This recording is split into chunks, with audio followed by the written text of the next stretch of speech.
இது வந்து 10-11 இன்ச்சு வரும். சிங்கிள் கேண்டில் உங்களுக்கு ஒரே இதில் உள்ளது. இதுலேயும் உங்களுக்கு நல்லா இது நம்ம காட்டுற ஐட்டம் பூரா ஃபுல்லாகவே ரெடி டு யூஸ் தான், சீசனிங் பண்ணது தான். உடனே ஊற்றி எடுக்கலாம். ஃபஸ்ட்டு ஒரு ஆனியன் ஃப்ரை பண்ணிவிட்டு என்ன பண்ணிக்கலாம், சூப்பராக இருக்கும்.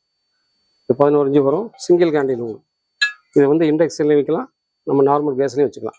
இது 12 இன்ச்சு டபுள் கேண்டில் உங்களுக்கு. மிடில் வெயிட்டாக இருக்கும் உங்களுக்கு, ரொம்ப கனமாக இருக்கும் அப்படிங்கிறதுனால இது மிடில் வெயிட்டு. லேசாக கொஞ்சம் குழி இருக்கும். நீங்கள் ஃபிஷ் ஃப்ரை கூட பண்ணிக்கலாம், அதை ஃபிஷ் ஃப்ரை பண்ணிக்கலாம், நல்லா அவ்வளோ சூப்பராக இருக்கும்.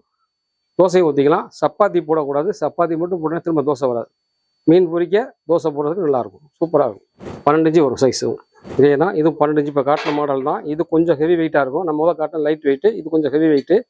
ஃபேன்சி தவா உங்களுக்கு. இதே நீங்கள் ஃபிஷ் ஃப்ரை தோசை ரெண்டே போட்டுக்கலாம், அவ்வளோ நல்லாயிருக்கும். வெயிட் பார்த்தீங்கன்னா 3.5 கிலோ வெயிட் வரும். நல்லா ஹெவியாக இருக்கும் உங்களுக்கு. தோசையெல்லாம் நல்லா ஒட்டாமல் அவ்வளோ சூப்பராக இருக்கும். இது நார்மல் பார்த்தீங்கன்னா தண்டவாளக்கல்னு சொல்கிறது. உங்களுக்கு கைப்பிடி மரப்படி வேணுங்கிறதுனால கைப்பிடி போட்டிருக்கோம் உங்களுக்கு. இது சைஸ் பார்த்தீங்கன்னா 10 இன்ச்சு 11 இன்ச்சு 12 இன்ச்சு 3 சைஸ் வரும். வெயிட்டு வந்து 2 கிலோ 2.5 கிலோ 3 கிலோ அந்த வெயிட்டில் வரும். நீங்கள் எடுத்து தூக்கி வைக்கிறது கைப்பிடி வேணுங்கனால கைப்பிடி போட்டிருக்கோம். இது நல்லாயிருக்கும். இது வந்து அடக்கல்லுங்கிறது. நீங்கள் அடை ஊற்றிக்கலாம், மீன் பொரிச்சிக்கலாம், எண்ணெய் கம்மியாக ஊற்றி பொரிச்சிக்கலாம். சைஸ் வந்து 9 இன்ச்சு 10 இன்ச்சு 2 சைஸ் வரும் உங்களுக்கு. இந்த ஐட்டம்லாம் நீங்கள் வாங்குறது தான் ஜியாலஜி மெட்டீரியல்ஸில் எல்லா ஐட்டமும் கிடைக்கும், நீங்கள் வாங்கிக்கலாம்.